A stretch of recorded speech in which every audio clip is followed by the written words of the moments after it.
Hola chicos, ¿cómo están? Tengan ustedes muy buenos días. Espero que se encuentren bien. Por favor, me confirman por medio del chat si me logran escuchar con claridad.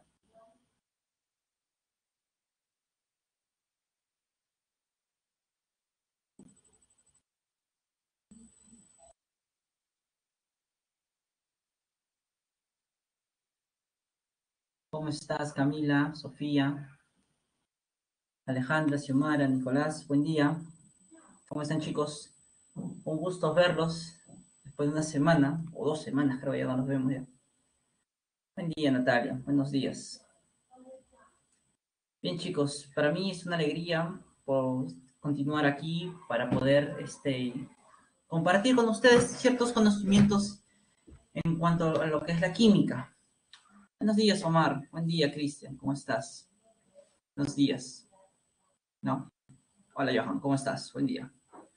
En esta oportunidad, como ya me imagino se habrán dado cuenta, vamos a tocar un tema que, si bien es cierto, es para algunos un poco complicado de entender, pero créanme que los conocimientos que vamos a trabajar el día de hoy van a ser abordados de una forma tan, pero tan sencilla que van a permitir no solamente comprender el tema, sino también poder explicar el porqué de algunas de las cosas que pasan en nuestro entorno. El tema de cinética y equilibrio químico son temas que son estudiados principalmente por lo que es la termodinámica química, la termoquímica, ¿ya? Sobre todo en el gran campo de lo que es la fisicoquímica, ¿ya? O rama, mejor dicho. Entonces vamos a ver el día de hoy un poco acerca de lo que estudia la cinética química, que es exactamente lo que aborda al hablar de cinética, al hablar de equilibrio químico. Vamos a ver qué factores influyen en las reacciones químicas para hacerlas más rápidas, ¿no? Y cosas por el estilo. Bien, entonces les voy a compartir en estos momentos la presentación, ya, para que puedan ustedes visualizarla. Ya, me confirman, por favor, por medio del chat, si lo logran ver. ¿Sí? ¿Me confirman, por favor, si lo logran ver? Ya, listo. Vamos a empezar con el estudio de lo que es la cinética química y el equilibrio químico. A ver, para poder entrar un poquito en contexto, pongámonos a pensar. Cuando hablamos de cinética química, se nos vienen a la mente dos palabras. Cinética, velocidad, ¿no? Lo clásico que nosotros asociamos. Y química, ¿qué es lo más representativo en la química? Las reacciones, ¿verdad? En palabras sencillas podemos decir que la cinética química se encarga de estudiar la velocidad con la que se lleva a cabo una reacción química. Ya, por ahí empezamos bien. Pensemos en una reacción química en particular. Por ejemplo, la reacción de combustión. ¿Alguna vez has subido a un autobús? Sabes bien que dentro del motor de este se coloca la gasolina, está en estado líquido, entra en contacto con el oxígeno que viene del aire y empieza la reacción de combustión.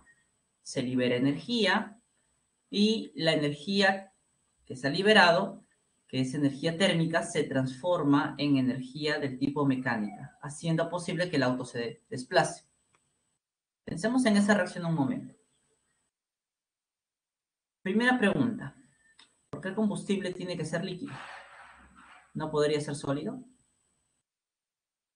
Capaz puede ser gas, como el gas natural vehicular, ¿verdad? Pero ¿por qué líquido? ¿Por qué no gas? ¿Cuál es la diferencia? Eso es muy importante y ténganlo en mente. Ya les voy a explicar más adelante por qué. Segundo, ¿no? A medida que se quema o que ocurre la reacción, como les he comentado, se libera energía. ¿A qué tipo de reacción química hace referencia la liberación de energía? Eso lo hemos visto semanas atrás. Seguramente se acuerdan, ¿no? Entonces también vamos a pensar ya. Está liberando energía. Ese es un tipo de reacción en particular. Pero ¿por qué se libera energía? Ustedes saben bien que para que empiece el proceso de combustión, el combustible y el oxígeno tienen que estar en contacto, pero además tiene que haber una pequeña chispa para que empiece la reacción, ¿verdad? ¿Por qué tiene que haber una pequeña chispa? Hay reacciones que no necesitan de una chispa para que empiecen, pero ¿por qué esta sí? Todas esas cosas son las que vamos a abordar el día de hoy. Vamos a tratar de explicarlas de la manera, como les dije, más sencilla posible. Y gracias a eso vamos a entender muchas de las cosas, por qué las personas que trabajan en el sector de transporte, con los autos o las combis o los autobuses, conocen, pero por experiencia de vida. Pero aquí lo vamos a fundamentar desde el punto de vista químico, de la cinética. ¿Bien? Empezamos, chicos, entonces. Primero, ¿qué estudia la cinética química? Vamos a ver que en primer lugar estudia los mecanismos por medio del cual se llevan a cabo las reacciones químicas. Cuando hablamos de mecanismos, estamos hablando de las etapas que tiene que seguir los reactivos para transformarse en productos. Hay reacciones que se transforman los reactivos en productos en una etapa, pero hay otro tipo de reacciones que lo hacen en 2 o más etapas. Eso es lo que estudio. También la cinética química, como les había comentado, estudia la velocidad o la rapidez con que las reacciones químicas se llevan a cabo. Sabemos que hay reacciones que son muy rápidas, como la de combustión, por ejemplo. Pero hay reacciones que son demasiado lentas, como por ejemplo el enmohecimiento de un metal, ¿no? O la corrosión de un metal.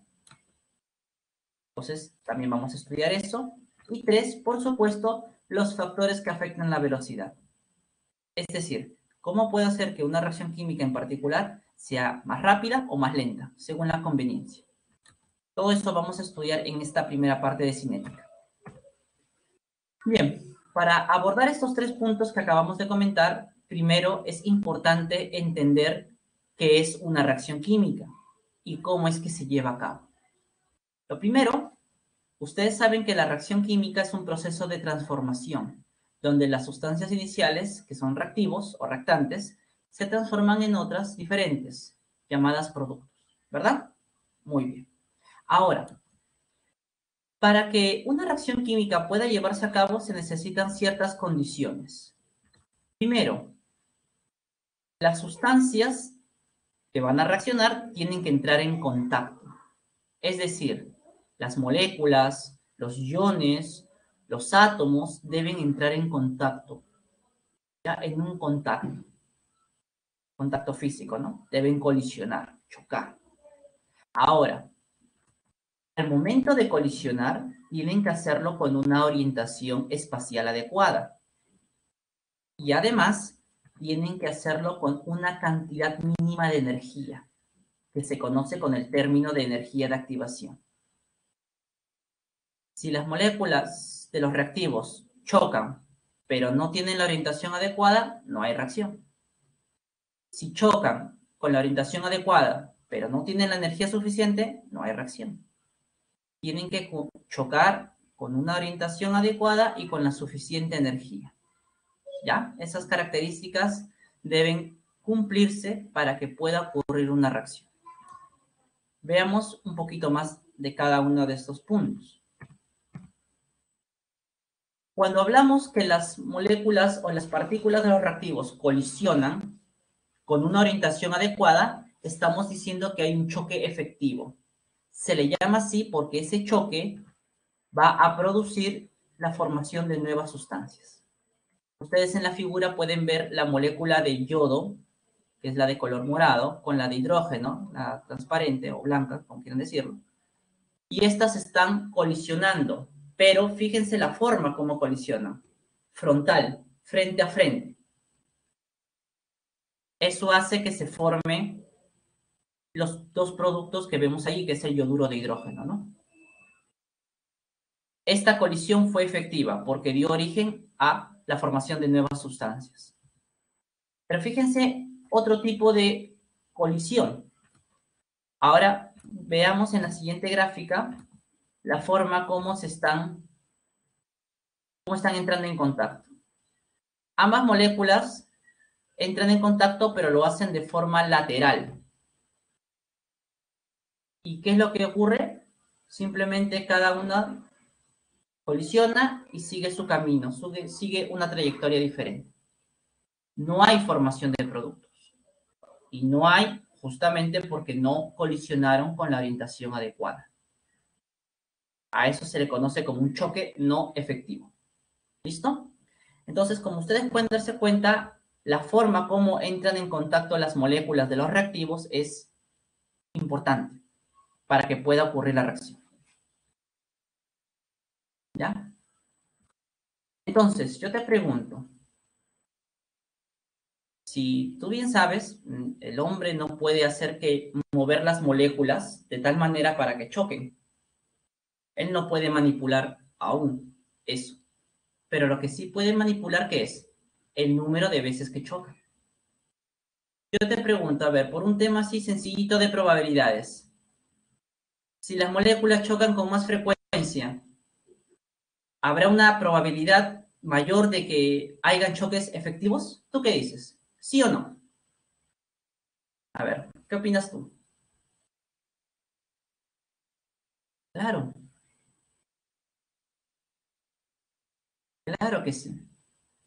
Habrá choques que no son efectivos, pero habrá choques que sí, por un tema de probabilidad, porque está haciéndose que cada vez más y más y más choquen. ¿Ya? Eso es muy importante, tenlo en mente. El segundo factor, o la segunda parte, se va a complementar o se va a explicar por medio de dos teorías.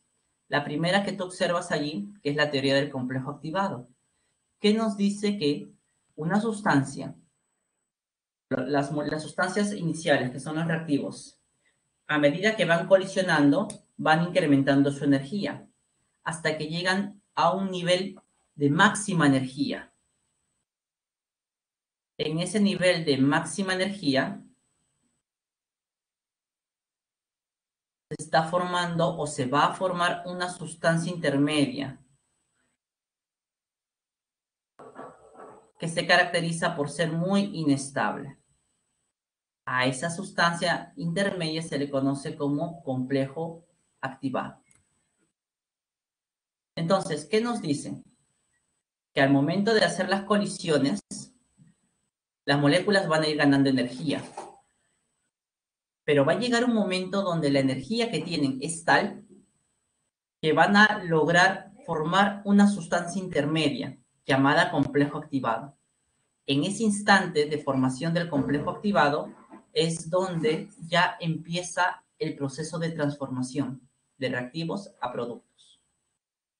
Tal como tú observas en la gráfica, aquí las moléculas chocan, incrementan su energía, llegan a un punto donde la energía es máxima, que es la energía del complejo activado, se forma esta sustancia intermedia que en un instante está y en el siguiente desaparece, y finalmente empieza la liberación de energía hasta formar los productos, tal como dice ahí.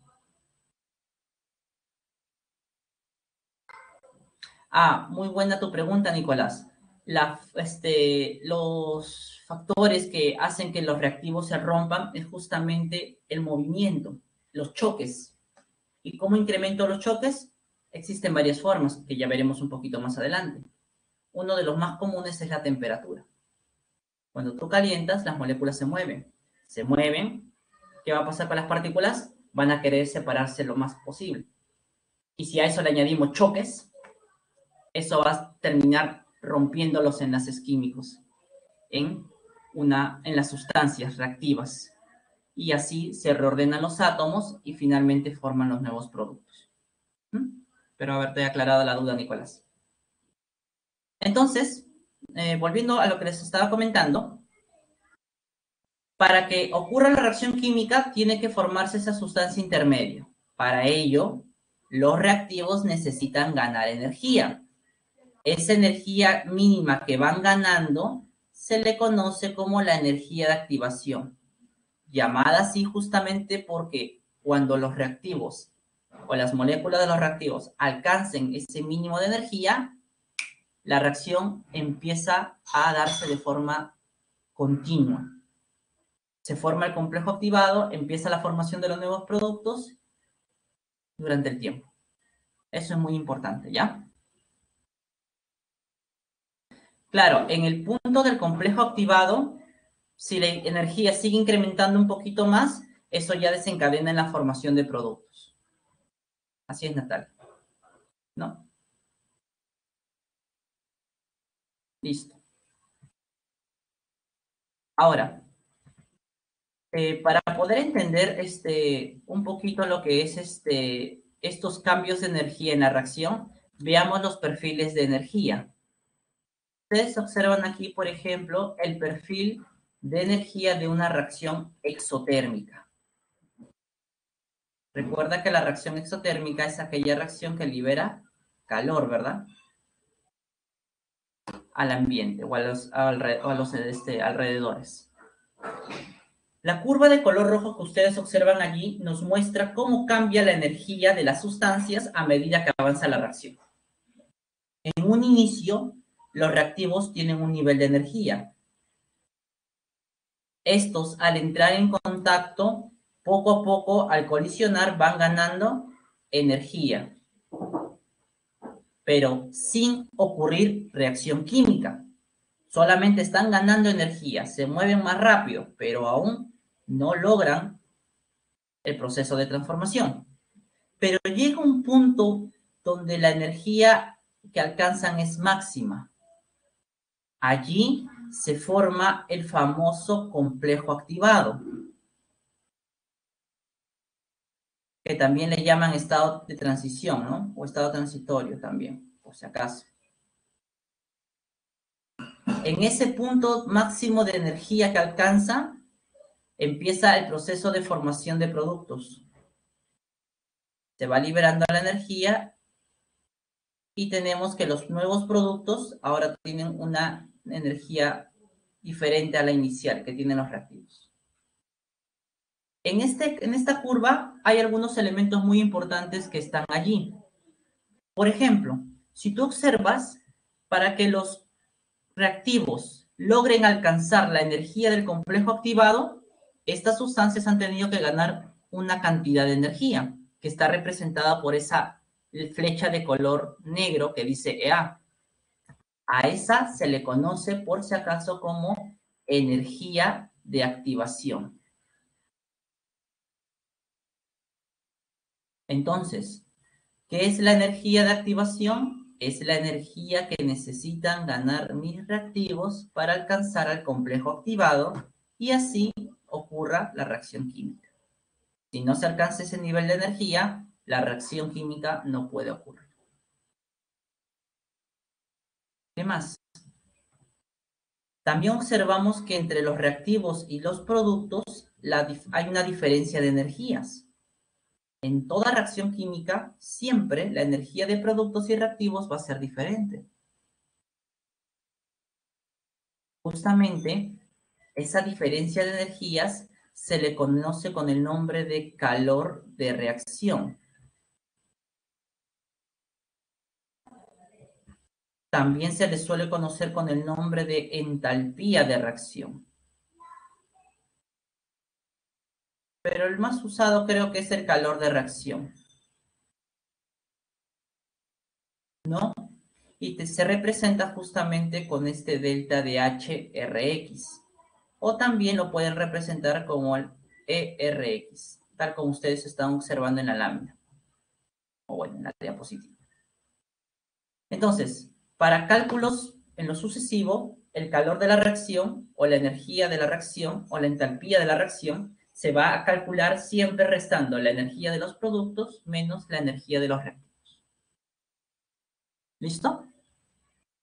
Ahora, como es una resta esta diferencia, entonces tú sabes que al restar dos números te pueden salir dos resultados. Positivo, negativo. Cero no va a salir. Positivo, negativo en este caso. En el caso que el calor de reacción sea menor a 0, o sea, negativo, eso es un indicador de que la reacción química que se está representando es una reacción exotérmica.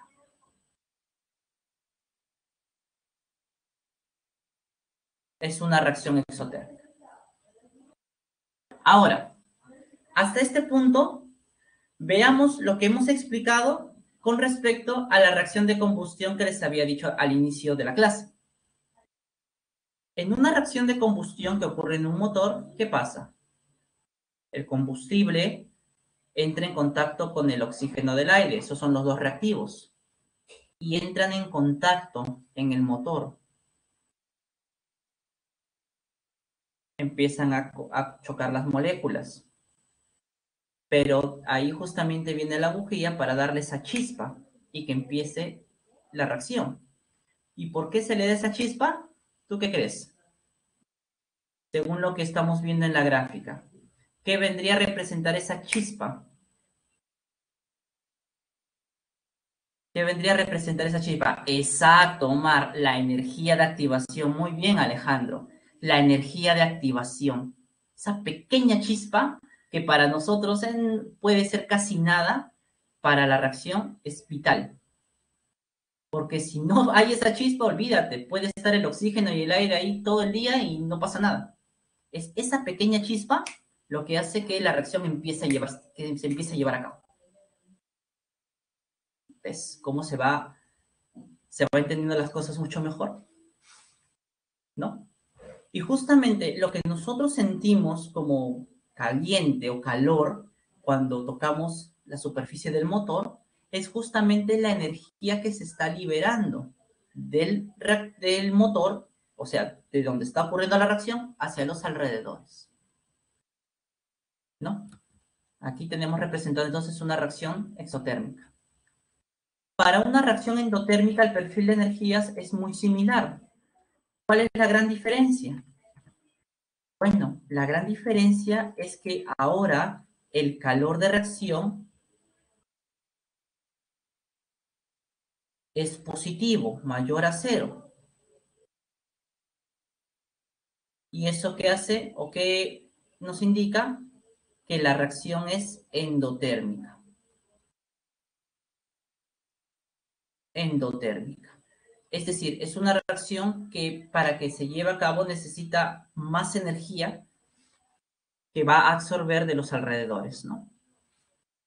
Entonces, igual, toda reacción química presenta una energía de activación, toda reacción química presenta un calor de reacción, toda reacción química, según la teoría del estado transitorio, forma en el punto máximo de energía el complejo activado. Y la misión para ustedes durante esta clase, o bueno, durante todo lo que es su formación en este tema, es saber interpretar estos perfiles de energía. Por ejemplo, aquí tenemos un ejercicio como para poner en práctica lo aprendido. Y en esta pregunta se nos pide cuánto vale la energía de activación para la reacción de formación de sulfuro de hierro. Y si la reacción química es endotérmica o exotérmica. A ver, ¿cuáles serían sus respuestas, chicos? Háganmelo saber por el chat. ¿Cuánto vale la energía de activación? Omar nos dice que es 80 y sería endotérmica. ¿Qué dice el resto?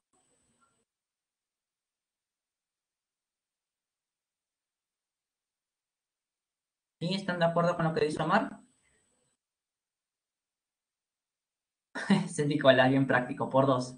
Sí, está de acuerdo. A ver, ¿qué dicen los demás? De verdad, admiro la facilidad con que con 2 letras explican o se dan a entender muy bien. Muy bien. Vamos a ver. Alejandro también confirma. Veamos. Nos piden cuánto vale la energía de activación. Como nosotros sabemos, la energía de activación se va a calcular como la energía del complejo activado menos la energía de los reactivos. La energía del complejo activado lo saco de la gráfica. ¿Dónde se forma el complejo activado? en la parte más alta. Acuérdate que es la sustancia de máxima energía. Tenemos que tiene un valor de 100 de energía. La energía de los reactivos, pues acá mismo te lo indica. Es 20. Y esto nos da un valor de 80. 80 kilojoule por mol, según lo que nos dice la gráfica, ¿no? Las unidades. 80 kilojoule por mol, según lo que nos dice. Ahora, para saber si la reacción es endotérmica o exotérmica, analizo el calor de reacción. Que como tú bien sabes, es energía de productos menos energía de reactivos. La energía de los productos, aquí me la dan, es 80. La energía de los reactivos, como ya hemos visto en el caso anterior, es 20. Y eso nos da un valor de 60 kilojoule por mol. Más allá del valor numérico, nos da un valor positivo. Por lo tanto, la reacción química que se está representando aquí es una reacción del tipo endotérmica. Excelente trabajo, chicos. Muy bien por ahí. ¿Ya? Buen trabajo. Seguimos. Si hasta aquí tienen alguna duda o alguna consulta antes de pasar a lo siguiente, con respecto a lo que hemos hablado de cómo es que ocurre una reacción química. ¿Sí? ¿Todo claro hasta el momento? Ok. Entonces continuemos. Vamos a ver ahora los mecanismos de reacción. Como te comenté al inicio, los mecanismos de reacción tienen que ver con las etapas que los reactivos ya van a llevar a cabo para transformarse en productos. Ya, básicamente es eso. Te había comentado también que existen reacciones químicas que ese proceso de transformación lo realizan en una etapa. Esas reacciones se llaman reacciones de tipo sencillas. ¿Ya?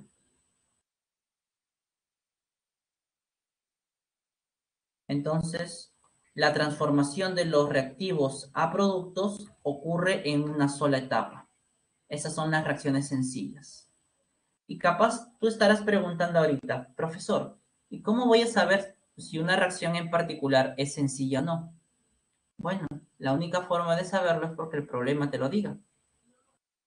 Porque una reacción como la que nosotros observamos allí, tratar de deducir nosotros si es sencilla o no, pues requiere obviamente conocimientos de química mucho más profundos y especializados. Aparte también de varias simulaciones por computador usando software especiales. Porque, créanme, si fuera algo muy sencillo determinar si una reacción es sencilla o compleja, solamente viendo la ecuación, entonces las rutas metabólicas o las formas o ver cómo es que actúa un medicamento en un organismo sería algo muy rápido. Ya hubieran encontrado la cura del coronavirus, o ya se estuviera masificando lo que es la venta del farmacéutico del coronavirus. Pero no, aún no, porque se tiene que ver cómo es que el medicamento actúa en el cuerpo. Y créanme, no es algo muy sencillo hacerlo. Es, como les vuelvo a repetir, conocimientos especializados en química. Pero aquí lo importante es que ustedes sepan que una reacción sencilla es aquella que se lleva a cabo en una sola etapa. Si las reacciones químicas se llevan a cabo en dos o más etapas, se les conoce como reacciones complejas. ¿Ya? Se lleva a cabo en dos o más etapas. Por ejemplo, esa reacción que ustedes ven allí, así como uno lo puede ver, ¿será sencilla, será compleja? No lo sabemos. Para eso el problema nos debe dar información. ¿Y cuál es la información que nos da? Justamente el mecanismo o las etapas en las que se está llevando a cabo. Y aquí claramente ustedes observan que esta reacción se lleva a cabo en dos etapas. La primera, el óxido de dinitrógeno se descompone formando oxígeno atómico y nitrógeno gaseoso Luego, el oxígeno atómico formado en la etapa 1 reacciona con otra molécula del óxido, formando el oxígeno molecular y el nitrógeno molecular. Ese es el mecanismo de reacción propuesto para esta reacción. Vuelvo a repetir, saber por qué es así el mecanismo son conocimientos más especializados. Pero lo importante aquí, chicos, es que en toda reacción compleja hay tres características muy importantes que ustedes tienen que tener siempre en mente. ¿Cuáles son? Primera característica. Vamos a ponerlo acá.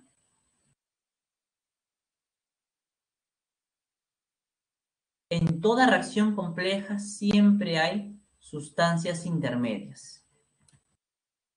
Siempre van a haber sustancias intermedias. ¿Cómo reconozco las sustancias intermedias?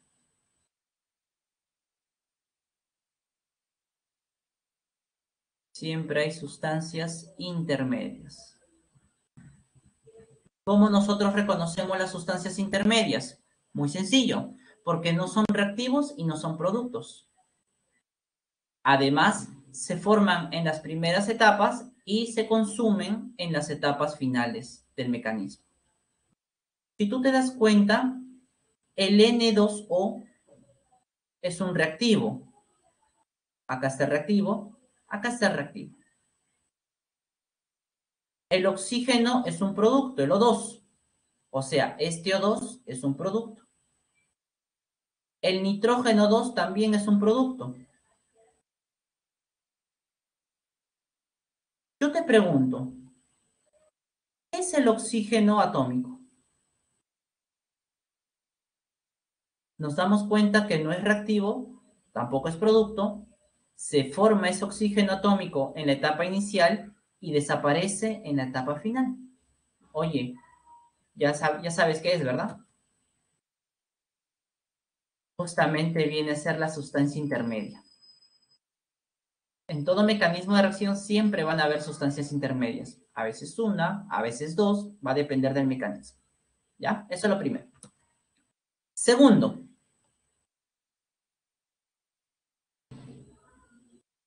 la segunda observación. La suma de etapas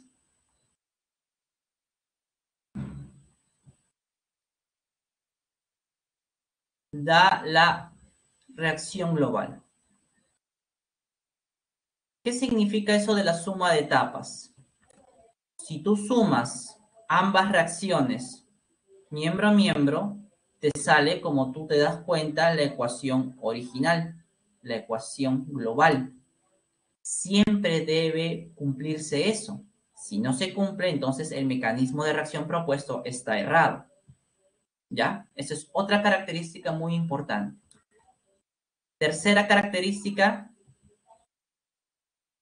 como toda esta reacción compleja está formada por varias etapas, la velocidad y la cinética de toda la reacción, mejor dicho, depende de la etapa más lenta. La cinética de la reacción,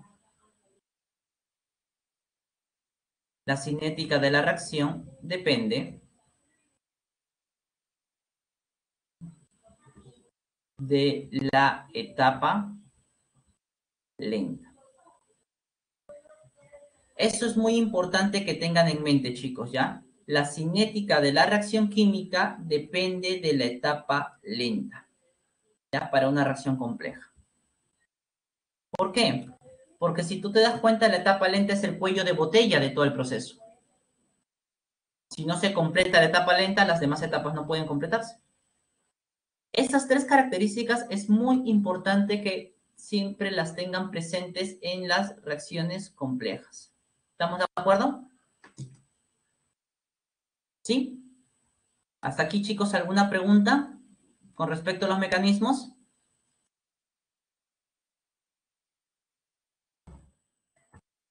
Creo que no, ¿verdad? Ya saben que si tienen dudas, consultas, chicos, háganlas por el chat, no hay ningún problema, ¿no? Hacemos un pequeño algo. El segundo punto que estudia la cinética química o que es la velocidad de la reacción. Y como ya habíamos comentado anteriormente, la velocidad de la reacción tiene que ver con la rapidez con que ocurre esta. Pero ¿cómo nosotros vamos a medir la rapidez? Como ustedes observan allí, por un cambio en la concentración. También puede ser con la presión, por si acaso, pero lo general o lo más usual es que se mida el cambio de la concentración de las sustancias, ya sean reactivos o ya sean productos. ¿Cómo cambia esta concentración a lo largo del tiempo, ¿no? O en el tiempo, ¿no? Matemáticamente, por ejemplo, ¿cómo se expresa la velocidad cambio de concentración en un intervalo de tiempo? Tú sabes que esta concentración, la que se suele usar es la concentración molar, que se representa con esa M. Y el tiempo, bueno, puede estar, como tú sabes, en segundos, puede estar en minutos, puede estar en horas, dependiendo, ¿no? La unidad de tiempo. ¿Qué pasa con los reactivos y con los productos durante una reacción química? Bueno, como tú puedes observar en esta gráfica, a medida que avanza el tiempo, la cantidad de reactivos disminuye, por lo tanto su concentración también. Y eso es lógico porque se están transformando pues en productos. Por otro lado, vemos que a medida que avanza el tiempo, la cantidad de productos aumenta. Quiere decir que su concentración también. Si yo quiero expresar la velocidad de un reactivo o de un producto usando los cambios de concentración como ven en la pantalla, se puede hacer. Simplemente las expresamos de esa manera. La velocidad con que un producto se forma será igual al cambio de concentración de productos en el intervalo de tiempo. La velocidad con que los reactivos se consumen, igual, el cambio de concentración en el tiempo, ¿no? Tal como ustedes observan aquí. Pero hay algo importante que puedes notar entre esas dos velocidades de reactivos y productos. El signo. ¿Por qué tiene un signo negativo? Cuidado, no vayan a creer que aquí las velocidades son negativas. No es el curso de física.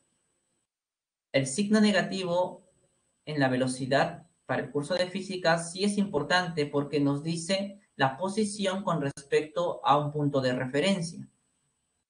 Aquí el signo negativo se pone en el caso de los reactivos para hacer que la resta del cambio de concentración nos dé un valor positivo. En química usamos la velocidad, o mejor dicho, la rapidez, que es el módulo de la velocidad. ¿Ya? Siempre trabajamos la rapidez de una reacción como una magnitud escalar, no vectorial. ¿Ya? El signo negativo, vuelvo a repetir, solo se coloca para hacer que la resta en esa diferencia de concentraciones se haga positiva. En los productos no es necesario colocarle signo porque esa resta de por sí ya va a ser positiva. ¿Listo? Entonces, veamos a través de un ejemplo cómo calcular la velocidad con la que una sustancia reacciona. Allí se muestra, por ejemplo, la reacción de descomposición del CO2 en monóxido y oxígeno gaseoso. Dice que se ha formado 0,3 mol, aquí debe de ser mol por litro, ¿ya? Mol por litro de oxígeno en los primeros 10 segundos.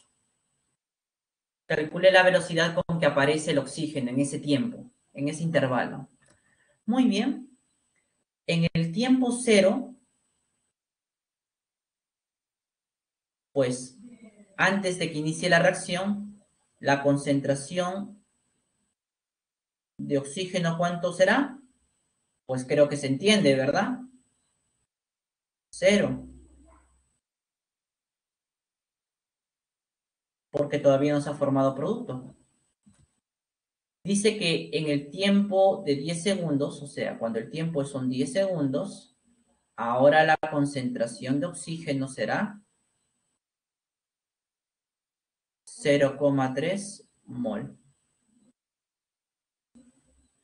Entonces, aplicando la ecuación que anteriormente hemos visto, ¿cómo sería?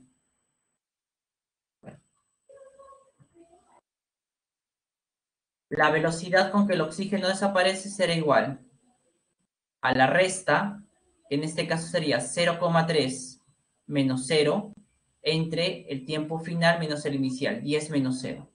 Y eso nos da el resultado que aparece aquí. 0,03. ¿Ven? Entonces, una aplicación directa nada más de la ecuación anterior, de las ecuaciones vistas anteriormente, ¿no? De cómo calcular la velocidad. Ahora, si tú te das cuenta en este ejercicio, la velocidad que hemos calculado es la velocidad con la que el oxígeno aparece. Pero yo te hago una pregunta. ¿Será posible calcular la velocidad con que el CO2 desaparece? ¿Habrá alguna forma? Pues la respuesta es sí, mi estimado. ¿Y sabes dónde está la clave de ello? En la ecuación química balanceada. Allí está la clave. Veamos. Imagínate una reacción como la que tengo allí. Hay 4 sustancias, 2 reactivos y 2 productos. Yo puedo expresar la velocidad con la que A y B se consumen. También puedo expresar la velocidad con que C y D se forman. Pero entre esas 4 sustancias y sus velocidades hay una relación importante. ¿Cuál es esa relación? La relación estequiométrica. Y como hemos visto en temas anteriores, la relación estequiométrica en una reacción química se muestra por medio de los coeficientes estequiométricos. Entonces, la velocidad de la reacción global es igual a la velocidad con la que el reactivo A se consume entre su coeficiente. Es igual también a la velocidad con que el reactivo B se consume entre su coeficiente. También es igual a la velocidad con que el producto C se forma entre su coeficiente y la velocidad con que el producto D se forma entre su coeficiente. Todas estas son las velocidades. Entonces, ¿cómo queda finalmente la ecuación? Tal como la vemos allí. ¿Qué nos permite esta ecuación? ¿O qué nos dice? Esta ecuación nos permite calcular no solamente la velocidad de la reacción global, sino también la velocidad de las otras sustancias que participan en la reacción, sean reactivos o sean productos. Para ello solamente necesito conocer como dato una velocidad y 2, conocer los coeficientes de la ecuación balanceada. Veamos un ejemplo para que puedan ver la aplicación.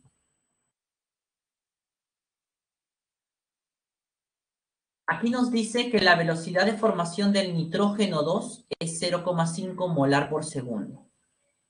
Calcular la velocidad de la reacción y la velocidad de cada una de las especies implicadas en dicha reacción. Muy bien.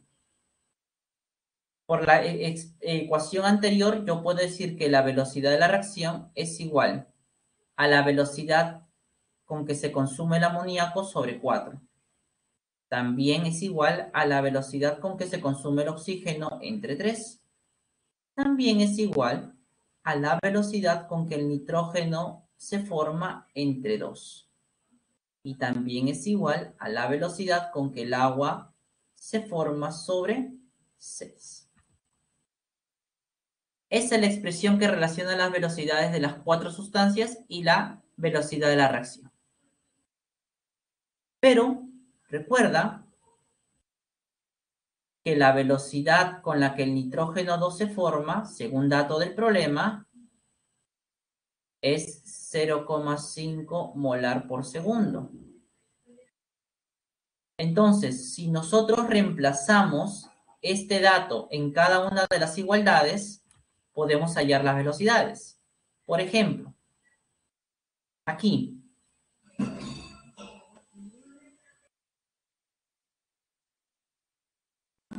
La velocidad con que el agua se forma es igual a 6 veces la velocidad del nitrógeno 2 sobre 2. Reemplazando sería 6 entre 2 es 3. 3 por 0,5, 1,5 molar por segundo. Ya tengo la velocidad con que el agua se forma. Si quiero calcular la velocidad del oxígeno, uso estos dos términos. La velocidad con que el oxígeno se forma es igual a 3 veces la velocidad del nitrógeno 2 sobre 2. Reemplazando, 0,5 entre 2 es 0,25 por 3, 0,75. Ya tengo la velocidad con que el oxígeno se consume. Si quiero el amoníaco, bueno, puedo agarrar tranquilamente estos de acá. Ya conozco la del oxígeno. La velocidad con que el amoníaco se forma será 4 veces la velocidad del oxígeno sobre 3. 0,75 entre 3 es 0,25 por 4, 1 molar por segundo. Ya tengo la velocidad con que el amoníaco se consume. Y si quiero la velocidad de la reacción, pues puedo igualarlo a partir de acá. La velocidad del amoníaco entre 4. 1 entre 4, 0,25 molar por segundo. Entonces, chicos, como ustedes pueden observar, por medio de esta relación, yo he podido calcular la velocidad de todas las sustancias con las que se forman o se consumen y además la velocidad global de toda la reacción. ¿Listo? ¿Hasta aquí tendrán alguna duda, alguna consulta con respecto a esta parte, chicos? Por favor.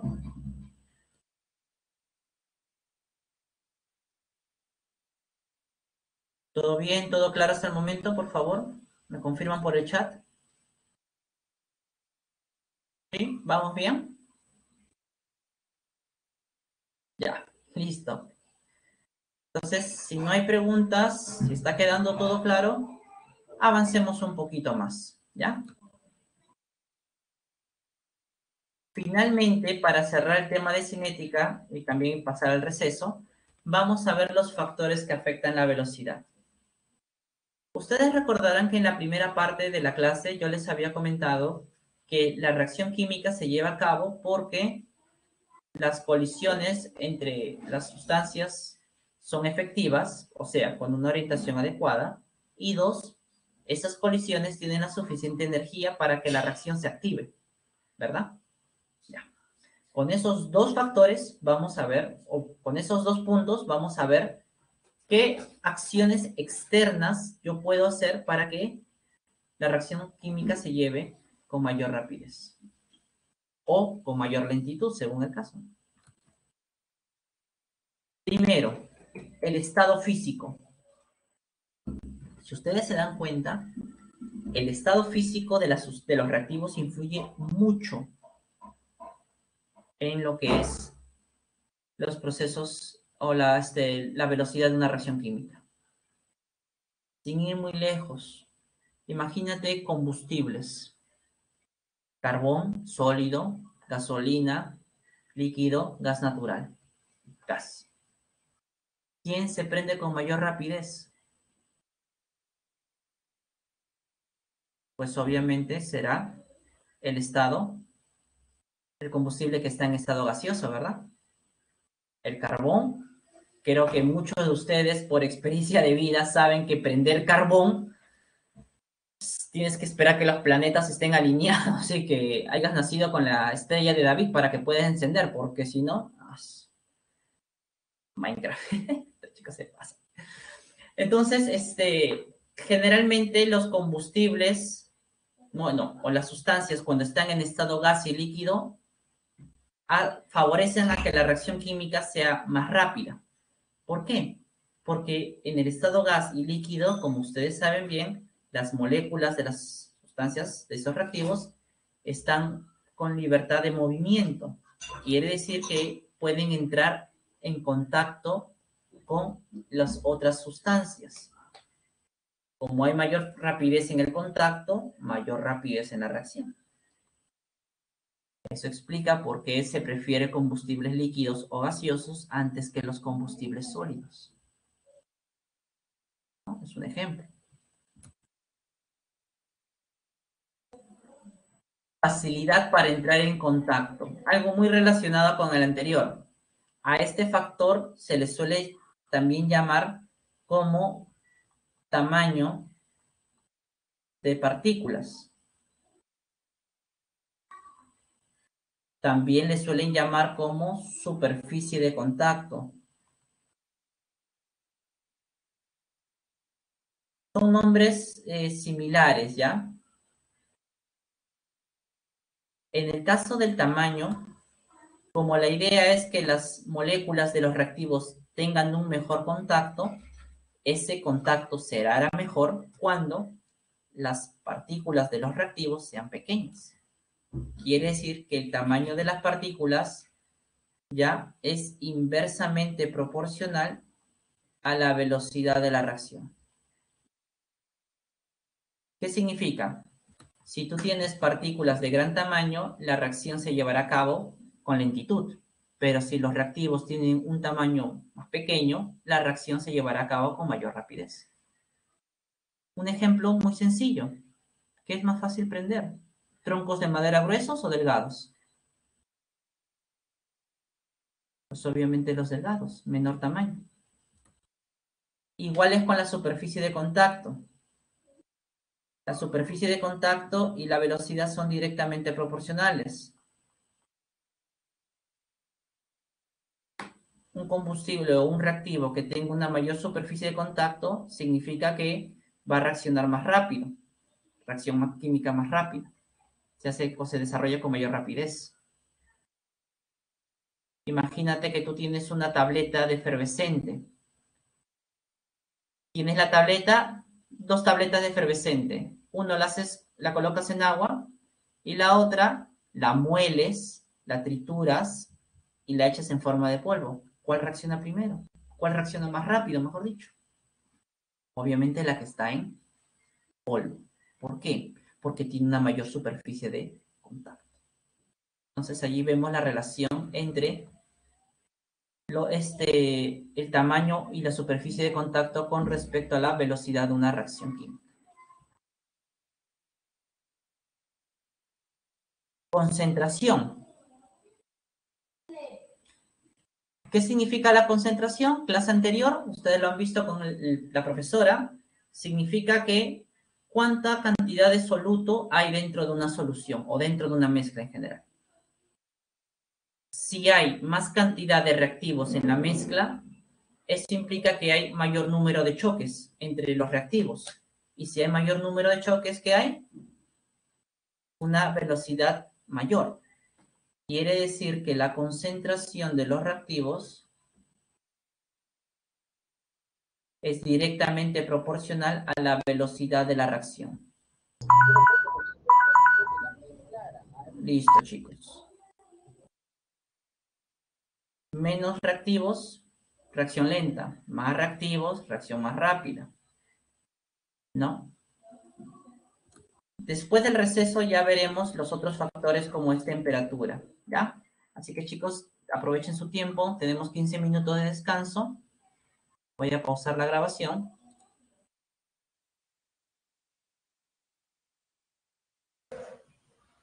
Bien, entonces continuamos con la exposición de la teoría en el tema de cinética química. Hemos visto hasta en la primera hora lo que es la cinética, qué es lo que estudia, cómo es que ocurre una reacción química y todo ello. Estamos viendo en este último punto del tema los factores que afectan la velocidad.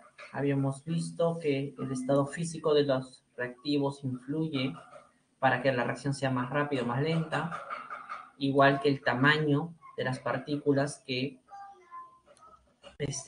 los reactivos. Estábamos viendo la concentración hace un momento. Finalmente, la temperatura también es otro factor externo que las personas pueden manipular para hacer que una reacción química se haga más rápida o más lenta, ¿no?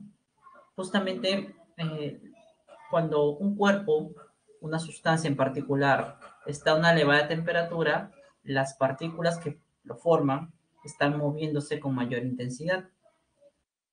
Al haber un mayor movimiento, ¿qué es lo que pasa? Pues hay una mayor probabilidad de colisiones efectivas. Y si hay una mayor probabilidad, entonces hay un incremento en la velocidad de la reacción. Por eso es que la temperatura, al igual que la concentración,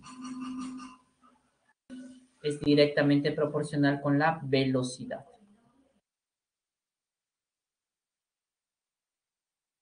Ya con la velocidad de la reacción. Otra sustancia otro factor que suele afectar la rapidez de una reacción es el catalizador. El catalizador son sustancias que se añaden a una reacción química para hacerlas más rápidas o más lentas. El primer tipo son los catalizadores positivos. El otro, el que hace las reacciones más lentas, se le conoce como catalizador negativo o también llamado inhibidor.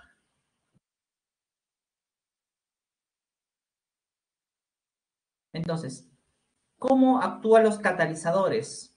¿Qué afectan? Pues a diferencia de los factores anteriores, el catalizador no va a modificar mucho las colisiones. Lo que modifica es la energía de activación, tal como ustedes observan en la gráfica. Ustedes pueden observar que la reacción química necesita de una cantidad de energía, ¿no? Pero cuando yo le coloco el catalizador, pues obviamente la energía que tiene que alcanzar los reactivos es menor. ¿Qué implica eso? Que las moléculas se demoran menos en lograr esa energía. Y si se demoran menos, significa que la reacción se produce con mayor rapidez. Entonces, un catalizador positivo disminuye la energía de activación y trae como consecuencia un aumento o incremento en la velocidad de reacción. Por otro lado, el inhibidor o catalizador negativo tiene el efecto contrario, aumenta la energía de activación y esto hace que las moléculas de los reactivos demoren más en lograr ese nuevo nivel de energía. Por lo tanto, la reacción se hace más lenta o su velocidad disminuye, ¿no? Dicho de otra manera. Entonces, eso es lo que ocurre con los reactivos, ¿no? Cuando se coloca en una reacción un catalizador, ¿no? Puede tener esos dos efectos dependiendo. Ahora, los catalizadores no suelen reaccionar. Es decir, en una reacción química, el catalizador, la misma cantidad de catalizador que se coloca al inicio, al final se recupera. Pero eso es en el todo, en forma global. Puede ser que en alguna de las etapas de la reacción encontremos que hay catalizadores que sí reaccionan en las primeras etapas, pero en las segundas se vuelven a regenerar. Y en forma global el cambio es nulo, ¿no? Entonces hay que tener presente eso también por si acaso. Bien. Entonces, a partir de los factores que hemos visto, sobre todo el de la concentración, nosotros podemos deducir una forma diferente de expresar la velocidad de una reacción, usando la concentración de los reactivos. A eso se le suele conocer como la ley de velocidad.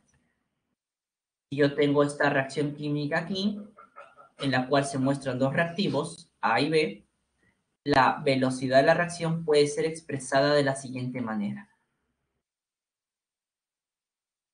Recuerden que estos corchetes que aparecen aquí son las concentraciones. Concentración del reactivo A y concentración del reactivo B.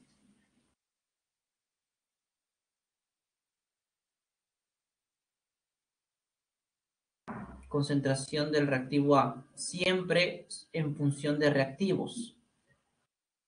Ya jamás es en función de los productos. Ya la ley de velocidad. ¿Listo? Ahora, aparte de las concentraciones y la velocidad, vemos otros términos en esa expresión. Por ejemplo, la K, esos exponentes alfa y beta. Justamente esa K y esos exponentes alfa y beta se le conocen como la constante de velocidad y ese alfa y beta los órdenes parciales de la reacción.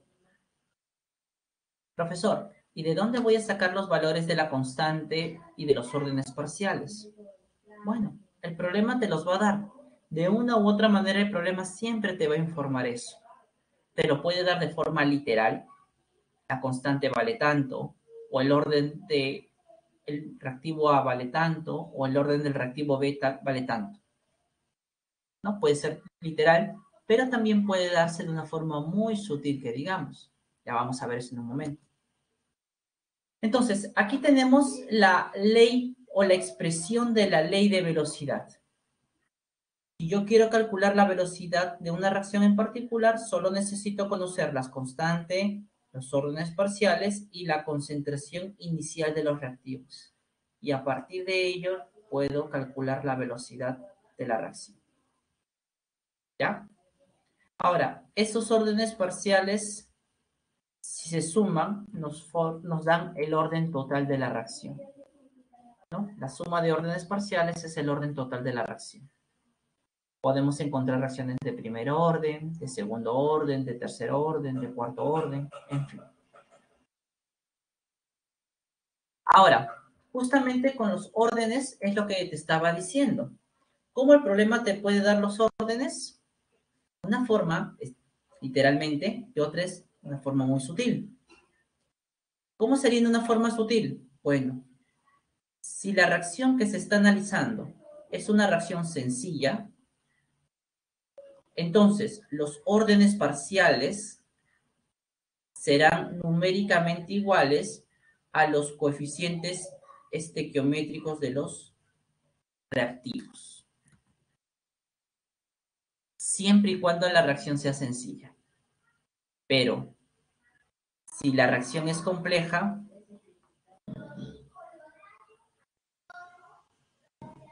ese alfa y ese beta, o sea, esos órdenes van a ser igual a los coeficientes también. A los coeficientes, pero ¿de qué reacción? ¿De la global? No. A los coeficientes de la etapa lenta. Profe, ¿y por qué la lenta? Porque recuerda que te comenté que la etapa lenta es la que gobierna la velocidad de la reacción. ¿Eh? Veamos un ejemplo. Esta fue la reacción compleja que vimos hace un momento. Acá está su mecanismo. Y si yo quiero expresar la ley de velocidad, ¿cuál dijimos que deberíamos tomar? La etapa lenta, ¿verdad? ¿Cuál es el reactivo en la etapa lenta? ¿Cuál es el coeficiente de la etapa lenta de ese reactivo? ¿Cómo quedaría la expresión de la ley de velocidad? Tal como ustedes observan allí. K igual, o K por la concentración del N2O elevado al coeficiente de, en este caso, de esa manera es como nosotros podemos expresar la ley de velocidad para una reacción compleja, siempre considerando la etapa lenta. ¿Listo? Y con eso, chicos, hemos cerrado el tema de cinética química. Y pasaremos a ver en los siguientes minutos el tema de equilibrio. ¿Ya? El tema de equilibrio. No sé si hasta aquí tendrán alguna duda. Si no, arrancamos con la parte de equilibrio químico. ¿Mm? Bueno, puede que sí, puede que no. Normalmente debería simbolizarse, Nicolás. Se debería colocar en la parte superior. Por ejemplo, yo tengo aquí A, acá está B, y acá normalmente se suele poner el catalizador. Por ejemplo, el clorato se descompone en cloruro de potasio y oxígeno en presencia de dióxido de manganeso. Este de acá vendría a ser el catalizador. Normalmente se suele colocar sobre la flecha, pero si te dan un mecanismo de reacción, puede ser que en el mecanismo de reacción tú lo veas allí, como si fuera una sustancia más. ¿Ya? Eso va a depender mucho de cómo te lo presente el ejercicio. ¿Sí? ¿Alguna pregunta más, chicos, con respecto a lo que hemos conversado hace un momento? En lo que es cinética. ¿Sí? ¿No hay más preguntas? Bueno, entonces, si no hay más preguntas con respecto a la cinética, abordemos el tema de equilibrio químico. A ver, el catalizador no se grafica en la ecuación de la velocidad. No se expresa en la ley de velocidad. No, no se expresa, Nicolás. No debería expresarse. ¿Ya? Eso es importante. Listo. Veamos entonces. Cuando hablamos de equilibrio químico, estamos hablando del estudio de las reacciones reversibles. Todo lo que hemos visto en cinética se aplica a reacciones que van en una dirección, de reactivos a productos. Pero como tú bien sabes, existen algún tipo de reacciones en las que la reacción se lleva a cabo en dos direcciones, de reactivo a producto y de producto a reactivo. Entonces, en esas reacciones reversibles se logra, después de un tiempo de iniciada la reacción, un estado. Ese estado se conoce como el estado de equilibrio o equilibrio químico simplemente. ¿Ya? Ahora, justamente en ese estado de equilibrio, como ustedes ven allí, la cantidad de reactivos y productos coexisten en una cantidad definida, o sea, en un valor determinado que se alcanza. Veamos un poquito a qué se refiere. Yo tengo esta reacción, ¿listo? Como tú ves, hay una reacción directa que la voy a representar con la letra que es la flecha de color azul, reacción directa, que es de reactivo a producto, pero también existe la reacción inversa, que es de producto a reactivo. Entonces, al inicio solo hay reactivo. A medida que avanza la reacción, se forma un poco de producto y este producto reacciona y vuelve a formar el reactivo. Y así están durante un tiempo, hasta que se cumple lo siguiente. La velocidad de la reacción directa e inversa se iguala. Cuando esto, señores, se alcanza, se dice que la reacción está en equilibrio químico. Entonces, para que se dé el equilibrio químico, la reacción reversible, en una reacción reversible, la velocidad de la reacción directa e inversa debe ser la misma. Cuando ocurre eso, se alcanza el equilibrio. ¿Ya? ¿Qué es lo que pasa aquí? Si nosotros expresamos la ley de velocidad para la reacción directa e inversa, tendríamos esto, ¿verdad? K por la concentración de los reactivos elevado a sus coeficientes. Ahora, si pasamos las concentraciones a un lado y las constantes a otro, tenemos la siguiente expresión. Este KEQ se le conoce como la constante de equilibrio.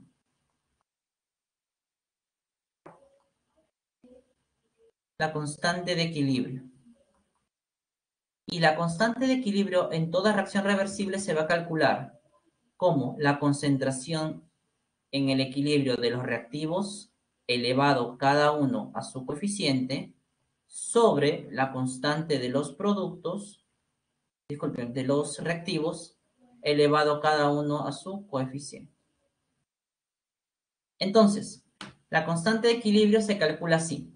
Concentración de productos elevado a su coeficiente sobre la concentración de los reactivos elevado a sus coeficientes, tal como ustedes lo logran observar. Para nosotros, la constante de equilibrio nos da mucha información. ¿Qué pasa si esta constante de equilibrio es mucho mayor a 1? Significa que el numerador es mayor. ¿Y qué significa que C y D sean mayores? Que se favorece la formación ¿de qué? De productos. Oye, eso está bueno, ¿no? Pero ¿qué pasa si la constante de equilibrio es muy pequeña, menor a 1?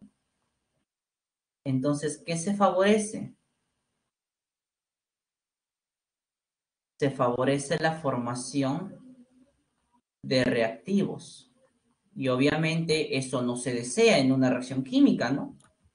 Se quiere formar productos, no reactivos. Pero algunas veces los ingenieros en planta se enfrentan con reacciones reversibles que tienen una constante de equilibrio menor a 1. Y la pregunta es, ¿qué hace el ingeniero? No, profe, así nomás se queda. No, algo tiene que hacer.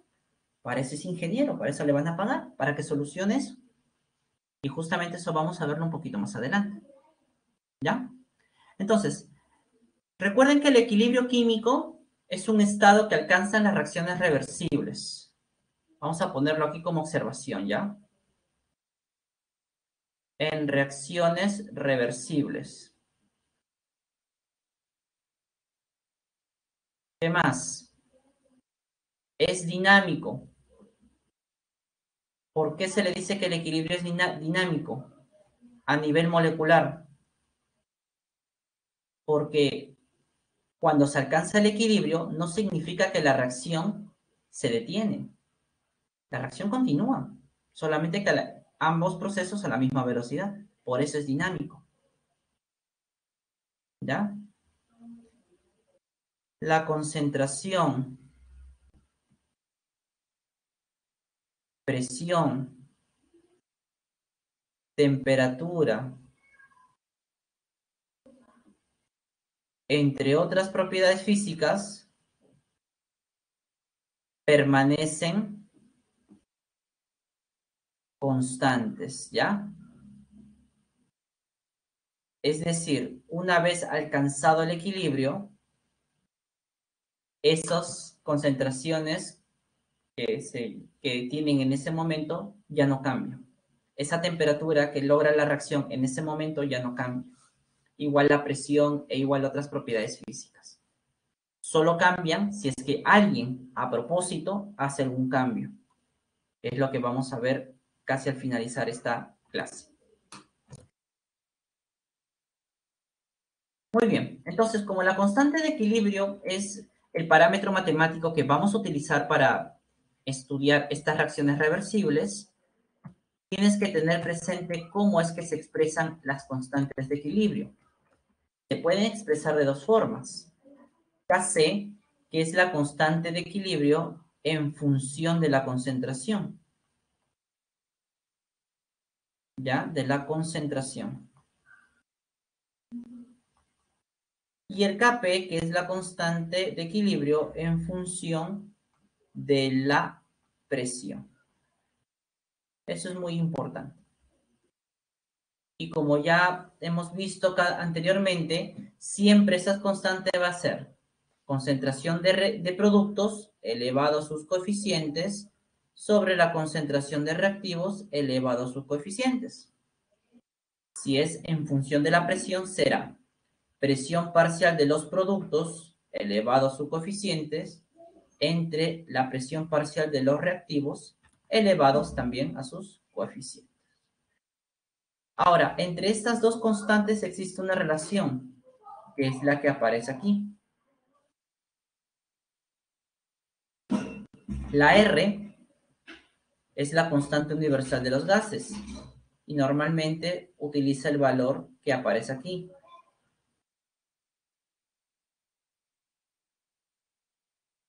La T, tú ya sabes que es la temperatura, que siempre debe estar en Kelvin.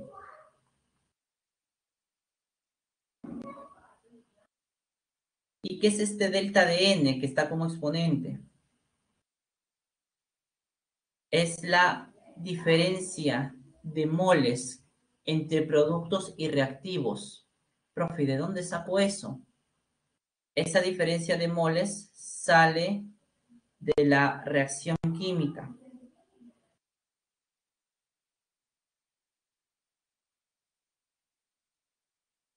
¿Cómo que de la reacción química? Claro, aquí vamos a sumar los productos que están en estado gaseoso, los coeficientes, mejor dicho, de los productos en estado gaseoso y los voy a restar con los coeficientes de los reactivos que estén en estado gaseoso también, ¿no? De allí yo puedo sacar el valor de ese delta de N y a partir del Kc calcular el Kp o viceversa.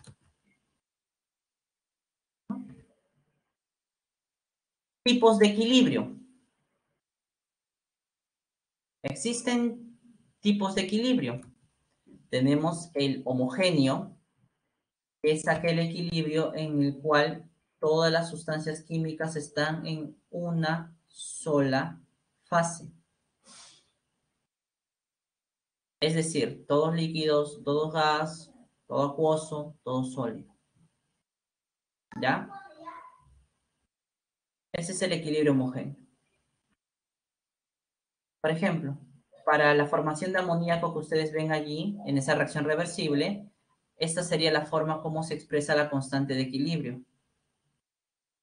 Concentración de productos elevado a su coeficiente entre la concentración de reactivos elevados a sus coeficientes cada uno, ¿no? Si quisiera expresar la constante en función de la presión, la misma historia. Presión parcial del amoníaco, que es el producto, elevado a su coeficiente, entre la presión parcial de los reactivos, también elevado a su coeficiente. En los equilibrios homogéneos no hay ningún problema. Bueno, en ninguno tampoco, ¿no? En los heterogéneos se caracterizan estos equilibrios porque las sustancias se encuentran en dos o más fases. O sea, las sustancias están en estados físicos diferentes. Como por ejemplo la que vemos allí. ¿Listo? Como vemos allí. Aquí vemos sustancias en estado sólido y en estado gas. Pero más allá de eso, hay algo muy importante. Cuando yo expreso la constante de equilibrio en función de la concentración o en función de la presión, jamás debo considerar a las sustancias sólidas y a las sustancias líquidas. Y tal vez te preguntarás, ¿por qué, profesor? Bueno, porque al ser sólidos y líquidos son sustancias puras. Y la concentración de una sustancia pura, si la sacamos en porcentajes, es 1 o 100%. No afecta. Por eso, si yo quisiera expresar la constante de equilibrio para esta reacción, solamente debería considerar a las sustancias que están en estado gaseoso, para el Kc, ¿no? O también aquellas que estén en estado acuoso, ¿no? En el caso del Kp, solo serían las que están en estado gaseoso.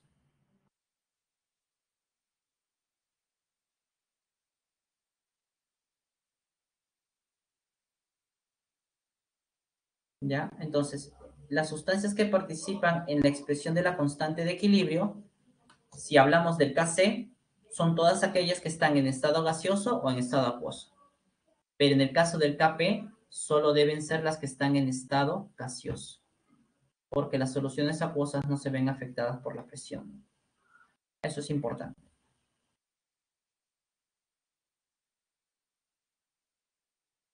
Aquí tenemos un ejercicio. Se nos pide expresar la constante de equilibrio Kc y Kp para cada una de las reacciones. Bueno, lo primero que tenemos que hacer siempre es verificar que las ecuaciones químicas estén balanceadas. En este caso, la ecuación A ya está balanceada. ¿Cómo se expresaría el Kc? Concentración de productos, en este caso es el NO2, elevado a su coeficiente, sobre la concentración de reactivos, que es el N2O4, elevado a su coeficiente, que se debe entender que es 1, ¿no? Ese es el Kc. Su Kp sería muy similar. Es la presión parcial del NO2 elevado a su coeficiente sobre la presión parcial del reactivo elevado a su coeficiente. Ya está. Para la segunda reacción, también comprobamos que esté balanceada. Ahora, si yo quiero expresar el Kc, solo participan las sustancias gaseosas o en estado acuoso. Quiere decir que este sólido y este otro tampoco deben participar. ¿Cómo nos quedaría la expresión de la constante? Concentración del producto elevado a su coeficiente. Y esa sería la expresión del Kc. Y la del Kp sería algo similar. La presión parcial del CO2 elevado a su coeficiente. De esa manera es como nosotros podemos expresar las constantes de equilibrio para las reacciones, ya sea en un equilibrio homogéneo o en un equilibrio heterogéneo. Solo considero gases y soluciones acuosas para el Kc. Y en el caso del Kp, solo sustancias en estado gaseoso. Nada más. ¿Listo, chicos? Finalmente, y para cerrar, vamos a hablar acerca del principio de este químico francés Le Chatelier. ¿Se acuerdan que durante la parte de equilibrio químico estaba explicando que hay constantes de equilibrio que son muy pequeñas, menores a 1? Yo les comentaba que esas reacciones tienden a favorecer la formación de reactivos, pero en un proceso industrial no se quiere formar reactivos, se quiere formar productos. Entonces, ¿qué hace el ingeniero para poder modificar esa tendencia que tiene la reacción? Aplicar justamente los diversos principios que vamos a ver aquí. Existen 4 factores, hasta yo diría 5, que nos permiten hacer que el equilibrio químico se desplace en una dirección determinada, ya sea a la formación de reactivos o a la formación de productos. ¿Ya? ¿Cuáles son estos factores?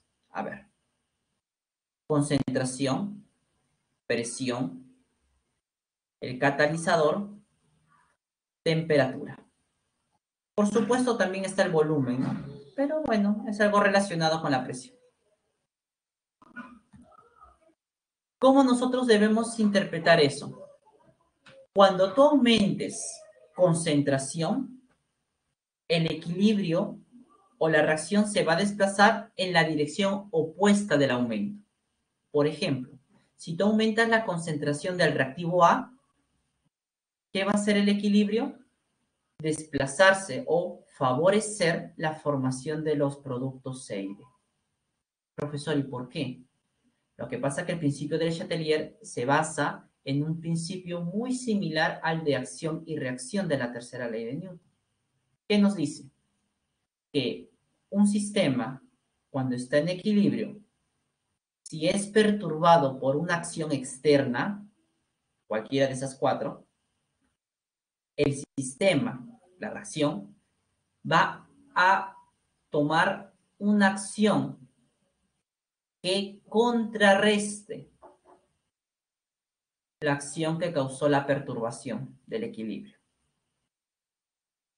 Si yo aumento la concentración del reactivo A, estoy perturbando el equilibrio porque ya había una cantidad de A determinada. Como estoy aumentando más del reactivo A, entonces ese exceso de A está perturbando el equilibrio. ¿Qué va a hacer el sistema para eliminar esa perturbación? Hacer que ese exceso de A reaccione. Y si ese exceso de A reacciona, ¿qué va a formar? Un poco más de los productos C y D. Por eso les decía, si tú aumentas en un reactivo, el equilibrio se desplaza hacia el producto. Si tú aumentas en un producto, el equilibrio se desplaza hacia un reactivo. Siempre la acción opuesta. Profe, ¿y qué pasa si disminuye la cantidad de reactivo de producto? Ah, muy bien. El efecto es diferente. Si disminuye la concentración de un reactivo, el equilibrio se va hacia los reactivos. O sea, en la misma dirección donde se hizo la disminución. Si yo disminuyo la cantidad de producto, pues el equilibrio se desplaza hacia el producto. ¿Ya? Muy importante. El aumento de presión o la presión. Bueno, por las leyes de los gases ideales, tú sabes que la presión y el volumen son inversamente proporcionales. El volumen y el número de moles son directamente proporcionales. ¿Qué pasa entonces? Cuando yo aumento la presión de un sistema, ya el equilibrio se va a desplazar hacia donde hay menor cantidad de moles de gas. Aquí hay que colocar que son de sustancias en forma de gas. Si hay menos moles de gas en los productos, pues se va a los productos. Si hay en los reactivos, pues se va a los reactivos. Profe, si en ambos lados hay la misma cantidad, pues el equilibrio no se desplaza. Bien claro. ¿Ya? Entonces, cuando aumenta la presión del sistema, el equilibrio se desplaza en la dirección donde hay menos moles de gas. Por el contrario, si yo disminuyo la presión, entonces el equilibrio se va hacia donde hay mayor número de moles de sustancias gaseosas. ¿Ya? El tercer factor es el catalizador. El catalizador, como claramente ven en el cuadro, no modifica la constante de equilibrio y no hace que el equilibrio se vaya ni hacia los reactivos ni hacia los productos. Entonces, ¿qué es lo que hace el catalizador, profesor? Hace que el equilibrio se alcance en menor tiempo. Es lo único que hace el catalizador. El equilibrio se alcance en menor tiempo. Pero las concentraciones, presiones y demás, eso no va a cambiar.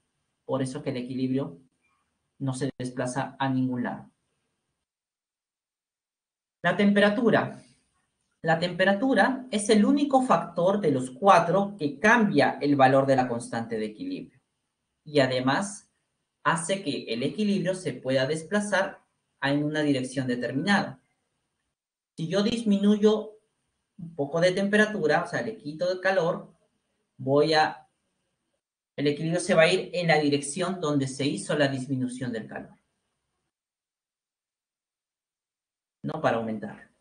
En cambio, si yo aumento la temperatura, entonces el equilibrio se va hacia el lado opuesto para que haya una disminución de esa energía, ¿no? De esa temperatura de más. Veamos esto con un ejemplo, porque este análisis es un análisis cualitativo, el que ustedes van a tener que hacer en los ejercicios. Por ejemplo, tengo esta reacción química.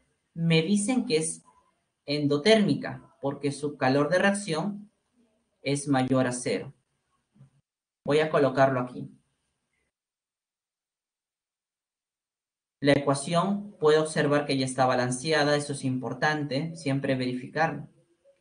¿Y qué nos dice? ¿Hacia dónde se desplaza el equilibrio? Cuando disminuye la presión. ¿Qué hemos dicho hace un momento? Que al disminuir la presión, el equilibrio se va hacia donde hay mayor número de moles de gas. ¿Dónde hay mayor número de moles de gas?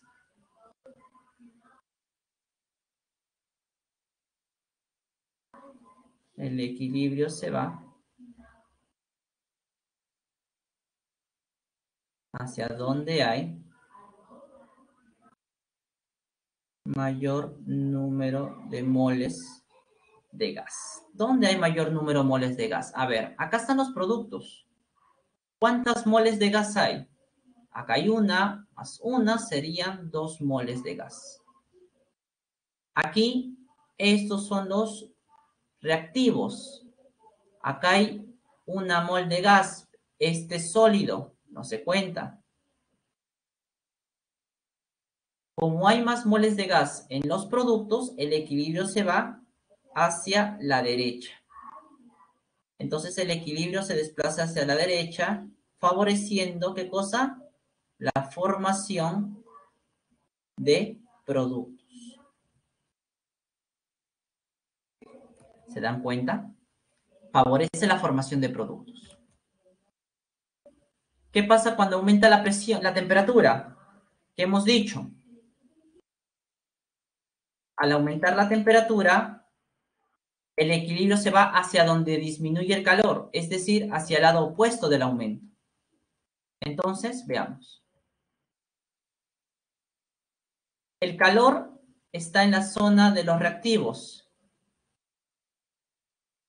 Si yo aumento el calor, se supone que debe irse hacia el lado opuesto. ¿Y cuál es el lado opuesto de los reactivos? ¿Te diste cuenta? Los productos. Entonces, esta acción también favorece a la formación de productos. Favorece la formación de productos. Porque ese exceso de calor, ¿qué es lo que hace? Perturba el equilibrio. ¿Qué hace el sistema? Eliminar ese calor. ¿Cómo? Haciéndolo reaccionar con un poquito de agua y un poquito de carbón o carbono, formando así un poquito más de CO y de hidrógeno. O sea, formando un poquito más de producto.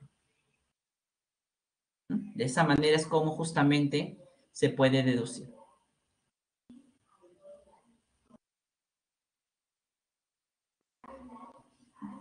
Muy bien, acá tenía algunas preguntas y sí, en líquidos y sólidos puros no consideramos en la relación de equilibrio, Natalia. Está bien. Y bien, chicos, con esto estaríamos dando por finalizada la parte teórica y empezamos con los ejercicios de clase. ¿Estamos listos? Are you ready? Muy bien. Ale, pregunta número 1. ¿Cuál es la clave? 1. ¿Cuál es la clave? ¿Cuál es lo correcto con respecto a la cinética química? A ver, ustedes que ya han visto los ejercicios. La B nos dice Nicolás, ¿estamos de acuerdo? ¿Será o no será? Veamos. Respecto a la cinética química, es correcto afirmar, la velocidad de una reacción varía continuamente a medida que la concentración de las sustancias cambia. Eso es correcto. Porque la concentración, si está cambiando, entonces la velocidad en magnitud también va a ir cambiando. Eso está bien. 2. A nivel molecular, la velocidad de una reacción depende de la frecuencia de colisiones. Claro, eso también es correcto. Recuerden que les había comentado que las colisiones efectivas provocan una reacción. Si hay mayor frecuencia en colisiones, hay una mayor frecuencia en colisiones efectivas. 3. La secuencia de pasos elementales que conducen a la formación de un producto se denomina mecanismo de la reacción compleja. Bueno, correcto. Entonces, en la 1, Débora. 2. ¿Cuál es la clave? 2. A ver, digan ustedes. ¿Cuál es lo incorrecto? Dedo. Dámelo. Correcto. Vamos a ver. Los alimentos se descomponen más rápido en verano que en invierno. ¿Eso es correcto? Eso es correcto. Y eso se debe a que en verano hace más calor. Mayor temperatura aumenta la velocidad de descomposición. B. La velocidad de corrosión del hierro se acelera al incrementar la humedad del ambiente. Correcto. La humedad es lo que afecta al hierro y lo corroe. Si en el aire hay mayor humedad, o sea, una mayor concentración de agua, hace que la velocidad de corrosión se acelere. C. Los procesos biológicos son acelerados por la presencia de enzimas. Correcto. Ustedes mejor que yo conocen que las enzimas son catalizadores biológicos. La combustión de un tronco de madera se desarrolla con mayor rapidez que la combustión de ese mismo tronco convertido en acerrín. Acá está el error. No es mayor, debería ser menor rapidez. Muy bien, chicos. 2, dadito. 3. La 3, admisión. Admisión. Bueno, todos salen 4, pero el 10 a la menos 3, 10 a la menos 4, 10 a la menos 5, por ahí puede ser eso que esté fallando. A ver, revisen bien, ¿ah? Un 0 de más, un 0 de menos. Sheila, Sheila dice Alessandro. No sé, ¿qué dice el resto? A ver, vamos a ver. Nos hablan del bromo, ¿no? En este caso, los datos que nos dan es del bromo. El bromo molecular aquí, en esta reacción, es un reactivo. Nos dan las concentraciones del bromo en diferentes tiempos. Nos piden calcular la velocidad del bromo en los primeros 50 segundos. La velocidad con que el bromo se consume es igual, menos, porque es un reactivo. Concentración final, o sea, en el tiempo de 50, 0,010, menos concentración inicial, que es en el tiempo 0,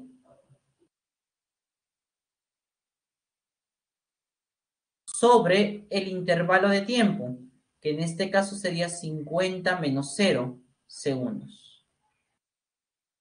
Esto nos da arriba 0,002 entre 50, 4,0 por 10 a la menos 5 molar sobre segundo o molar por segundo a la menos 1, ¿no? Clave en la 3, cremita. Esa es la clave en la 3, chicos, crema. 4.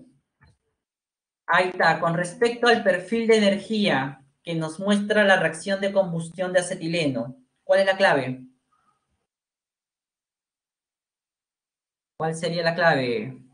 Bebecita.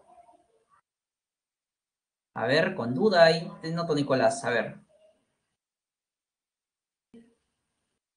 Nati. A ver, vamos a ver. Vamos a ver. Estos chicos se pasan. La entalpía de combustión, por el símbolo, nos están diciendo el calor de reacción. El calor de reacción, tú sabes que se calcula como energía de productos menos energía de reactivos. El producto son estos de acá abajo. Serían 100. Menos la de los reactivos, que son los de acá arriba. Esto nos da menos 2600 kilojoule. Bueno, chicos, eso hace que el primer enunciado sea falso, porque dice que es más, cuando en verdad es menos. 2. Se requiere como mínimo 500 kJ para iniciar la reacción. Esa energía mínima para iniciar la reacción se llama energía de activación y se calcula restando la energía del complejo activado menos la energía de los reactivos. La energía del complejo activado, que es el punto más alto de energía, que es el que se encuentra aquí arriba, es 3200, menos la energía de los reactivos, 2700, haciendo un valor de 500 kJ. Segundo enunciado correcto. 3. Al agregar un catalizador se incrementa la entalpía de reacción. Falso. Porque como ya hemos visto, el catalizador solo modifica la energía de activación. El calor de reacción no lo modifica en lo absoluto. Falso, verdadero, falso, clave en la 4. 5. ¿Cuál sería la clave en la 5? A ver, chicos, 5, 5, 5. Vamos. Tienen que reivindicarse, chicos, ¿ah? ¿Qué pasa? 5, 5, 5. La B. A ver, ¿la 5 será la B? Veamos si es cierto, si es la B o no. Acá nos hablan de la descomposición del peróxido. ¿Listo?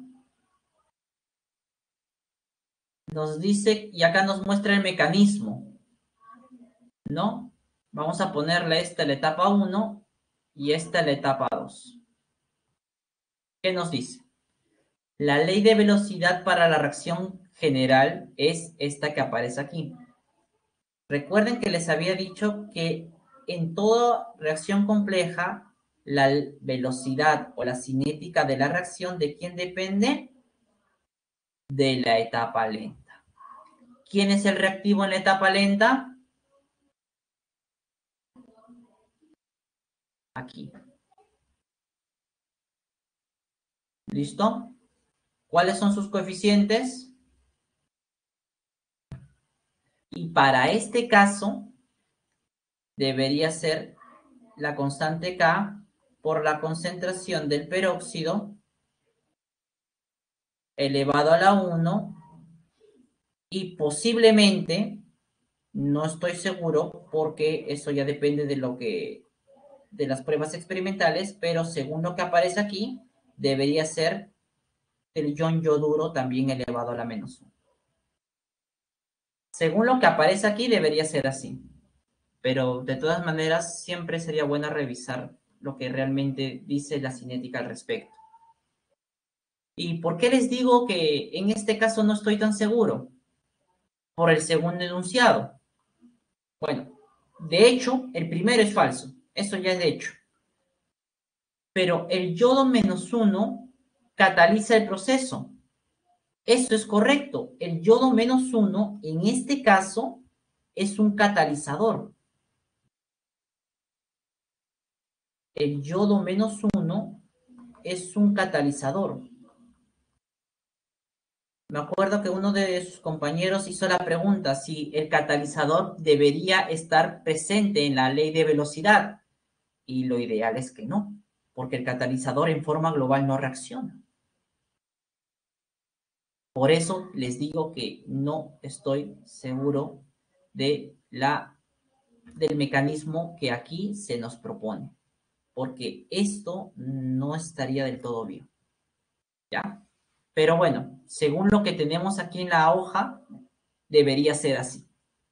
¿Ya? Ahí habría que revisar el ejercicio si el mecanismo de reacción que se ha propuesto es el correcto o no. Ah, Natalia, muy buena tu pregunta. ¿Cómo sabemos? Muy sencillo. Porque si te das cuenta, este yodo -1 aparece en la primera etapa, o mejor dicho, reacciona en la primera etapa y se vuelve a formar o se regenera en la segunda. Y el único que tiene esa característica son los catalizadores. ¿Ya? De esa manera, Natalia, es como nosotros podemos saber. ¿Ya? 3. Bueno, acá sería verdad.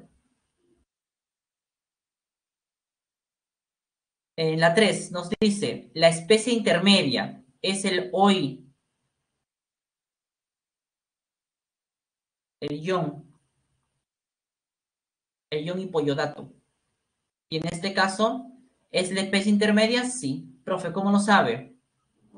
Porque no es un reactivo, no es un producto. Además, se forma en las primeras etapas y se consume en las últimas. Entonces, esta es la especie intermedia. ¿Pero qué nos dice? Que se forma rápidamente. No, señores. Rápidamente no se forma. Se forma en la etapa lenta. Se forma lentamente. Por eso el enunciado de aquí es falso. Y la clave en la 5 sería la C de crema, otra vez. ¿Ya? Pregunta 6, con respecto al equilibrio. ¿Cuál sería la clave? Y mientras van escribiendo sus claves, como ya saben y es de costumbre, van completando la encuesta docente. ¿Ya, chicos? A ver, ¿cómo sería la 6? ¿Cuál sería la clave en la 6? A ver, Cienciano, Dotita, vamos a ver. Lo incorrecto con respecto al equilibrio químico.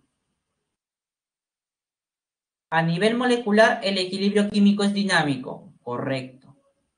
Significa que la reacción no se detiene, continúa. Solo que tanto la reacción directa como inversa se forman o se producen a la misma velocidad. B. La concentración de los reactivos y productos no cambia en el tiempo. Correcto. Una vez alcanzado el equilibrio, presión, temperatura y concentraciones permanecen estáticos, no cambian. C. Solo se presenta el equilibrio como un proceso homogéneo. Ahí está lo incorrecto. Porque como hemos visto, el equilibrio químico puede ser homogéneo, pero también puede ser heterogéneo. Cremita, Jennifer, muy bien. 6C. 7. ¿Cuál sería la clave en la 7, chicos? Al toque. Pizca. Ay. Más respeto con el presi. Bingo, José. Vamos a ver. Chicos, ¿qué están viendo en Facebook, por favor, muchachos? ¿Qué pasa? A ver. Nos hablan de la formación del metanol a partir del monóxido de carbono y del hidrógeno gaseoso. Nos dan como dato la constante de equilibrio.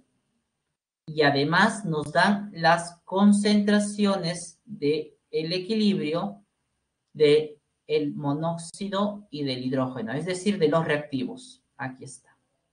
Te piden cuál es la concentración del metano. Muy bien. La constante de equilibrio en función de la concentración para esta reacción sería concentración de productos elevado a su coeficiente sobre la concentración de reactivos, cada uno de ellos elevado a su coeficiente.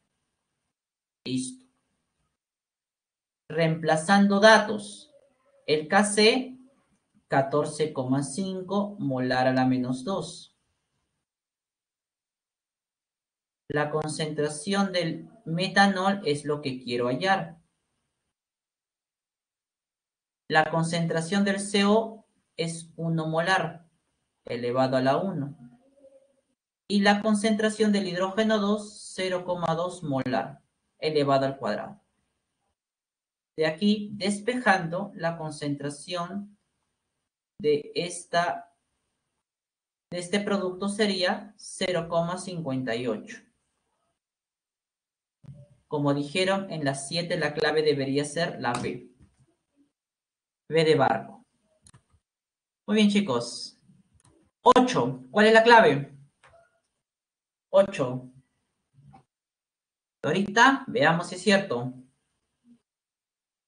Nos dan la reacción de descomposición del carbamato de amonio en amoníaco y CO2.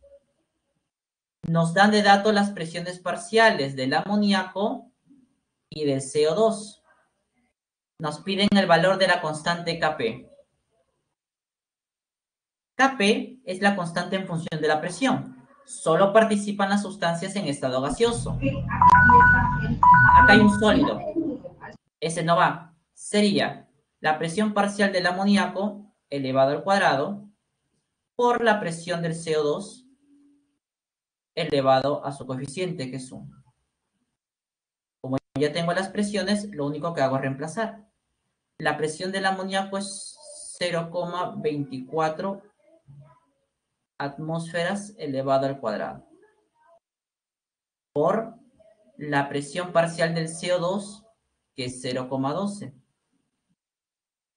elevado a la 1. Esto aproximadamente, porque no sale exacto, nos estaría dando 7,0 por 10 a la menos 3. Clave en la 8, dado. 8 dado. En la 9, finalmente, chicos, para cerrar, me dicen que es la D o es de la pregunta anterior que me decían. Dadazo. Dealer. Ahí está. El hombre juega póker, se nota. Muy bien, muchachos. A ver, yo tengo la siguiente reacción. Esta reacción nos produce en el equilibrio un contaminante perjudicial, el óxido de nitrógeno, el NO. Este es el contaminante. ¿Listo? ¿Qué nos dice? ¿Qué acción sería adecuada para minimizar la producción de ese contaminante? O sea, yo no quiero formar productos, quiero lo contrario, que sigan quedándose como reactivos. Mira, nos dicen además que la reacción es endotérmica porque su calor de reacción es positivo. A ver, incrementar la temperatura. ¿Qué provoca esto? Si aumento la temperatura, eso implica que el equilibrio se va en la dirección opuesta del incremento. O sea, favorece la formación ¿de qué? Del NO. El equilibrio se va hacia los productos, pues. Entonces, esa acción no, porque yo quiero minimizar la producción. B, aumentar oxígeno. Si yo aumento la concentración de oxígeno, el equilibrio se va en la dirección opuesta del aumento. Como el oxígeno es un reactivo, entonces el equilibrio se desplaza hacia la formación otra vez de productos, que es el NO. Tampoco me sirve. C, incrementar la presencia de la presión del sistema. Si yo aumento la presión, ustedes saben que el equilibrio se va hacia donde hay más moles.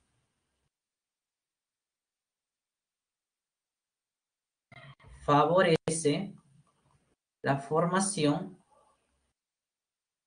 de más moles de gas, según lo que hemos analizado, ¿no? Pero la pregunta es, aquí yo veo 2 moles de gas. Aquí también. Profe, ¿hacia qué lado va? Hacia ningún lado. No se desplaza el equilibrio. Profe, ¿y esa es la respuesta? No puede ser, porque te están diciendo que minimice, no que se mantenga allí. Por lo tanto, y por descarte, la clave debe ser la D. Si yo retiro nitrógeno, disminuyo la concentración de nitrógeno, el equilibrio se va hacia el mismo lado donde hice el retiro. En este caso, favorece a la formación de reactivos en este lado. Y listo. La clave sería la 9, la D. D de dado. Y bien, allí tienen ustedes, chicos, los ejercicios propuestos. Y bueno, ya me pasé unos minutos de más. Pero bueno, ya terminamos también todos los ejercicios, chicos. Espero haberles ayudado. Y cualquier consulta o duda, la siguiente clase lo vemos. Cuídense mucho, Dios los bendiga. Hasta la próxima semana. Nos vemos. Chao.